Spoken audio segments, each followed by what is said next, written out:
Hello everyone, this is Defense Politics Asia, and this is the battlefield analysis for the Kupyansk front, or the battle for Kupyansk. And if you have watched the sit rep, you would have heard me mention something very weird, which is the Russian Defense Ministry announced the capture of the eastern part of the city, according to the Russian Defense Ministry. The eastern part of the city is completely liberated according to the Russians. And on top of that, if you have access to the mapping, you will probably see the Russian Defense Ministry also mentioned that the Ukrainians have tried to unblock the encircled troops, but then they were repelled in the southern area of Kupyansk-Vozlovyi, which is Kupyansk-Vozlovyi. And that is shocking, because if this is true and they are talking about southern part of the city, so you can see this is the city, right? Something like this, or maybe is, yeah, that's Kurylivka, sorry. So it'll be like this.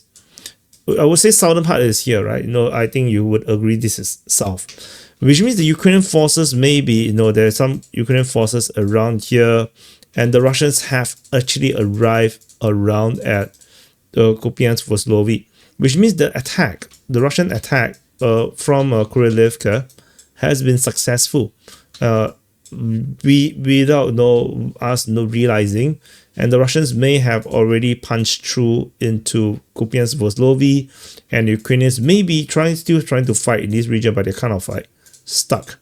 Like they got cut in half, exactly what I have said that the Russians may try to do, heading all the way to the river. There's the river around here, heading all the way to the river and cut the Ukrainians in half. And the Ukrainian forces may have no troops all around in the north, and the Russians basically have built up a strong position in the middle of Kupyansk-Vozlovyi, and that is a possibility.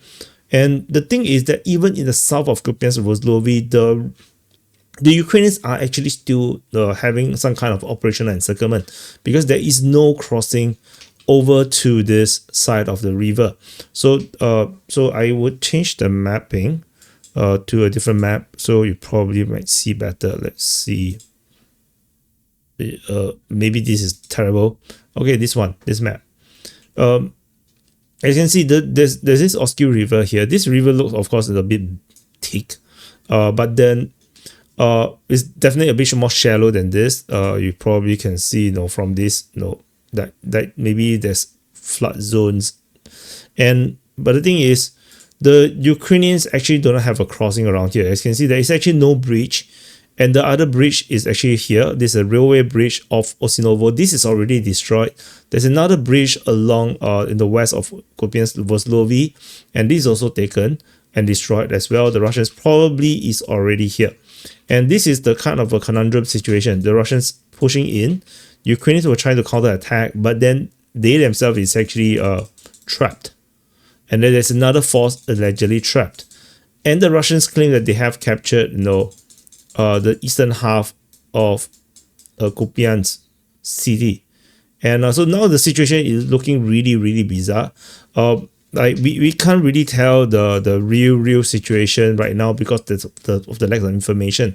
For example, there is a geolocation of Ukrainian forces. There's drone operators from the Russian side hitting Ukrainian vehicles, and this is in the south of Kupyansk, the eastern part of Kupyansk. So it's not like the Russians have like very 100% control.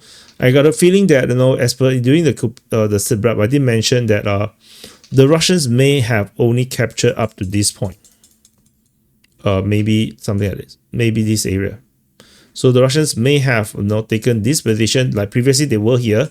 So maybe they have expanded the zone of control like this and taken the rest of the eastern part of Kupyansk.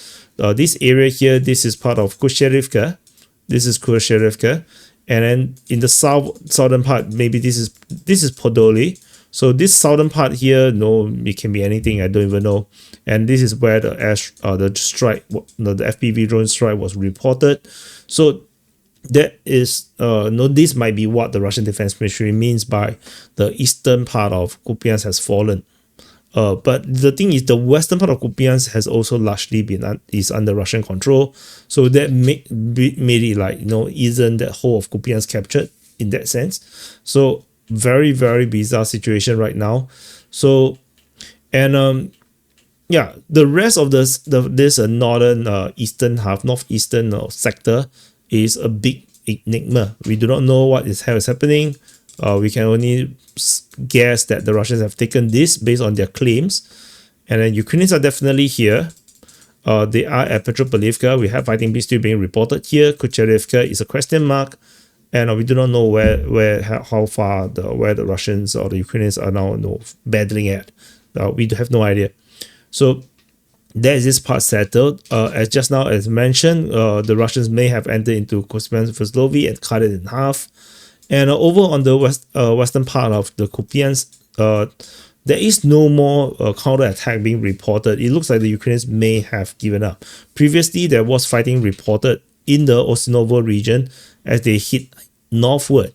The Russians have already announced the capture of Sadove since the 30th, so there could be a case where, you know, if we zoom in a bit, as I mentioned, the Russians may have already some positions in the center already, and have a strong positions around here, where the Ukrainians are kind of stuck in the south and also in the north and probably in the forest.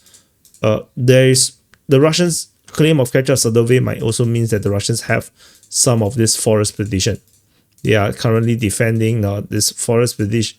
They have some positions around here, and the Ukrainians are at Osinovo, and they are trying to attack northward, but they can't break through. Like they have no idea how to do this. There's probably some troops near the bridge, where they're trying to establish the crossing, but no, the Russians constantly try to blow up, and there is drones and airstrikes that is, you know, hitting all this, you know, pontoon crossings or boats and whatnot. So, you know, the crossing is nearly impossible, and so everything else here, this is all under Ukrainian control. The Russians are holding a defensive line along at Sadove.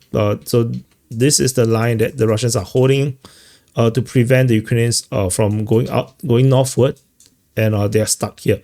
That's the current situation. And on the other side of the river, the Russians have seemingly penetrated into Kupyansk-Vozlovyi and cutting the city in half.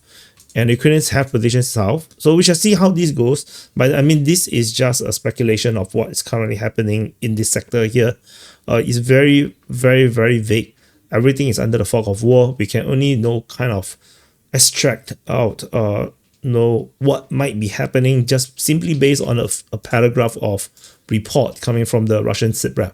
So, so this is the situation. Western part here, I think the Ukrainians have given up. There's no more fighting being reported around this sector here.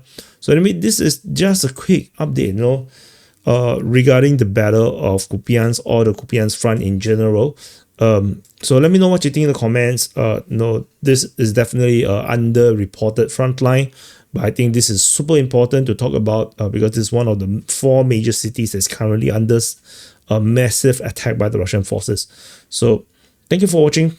Happy birthday to you if your birthday today. And have you pressed the like button today? No, if you press the like button, you're gonna get good luck.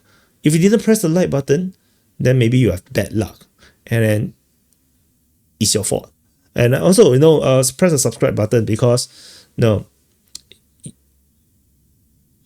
that's the bare minimum.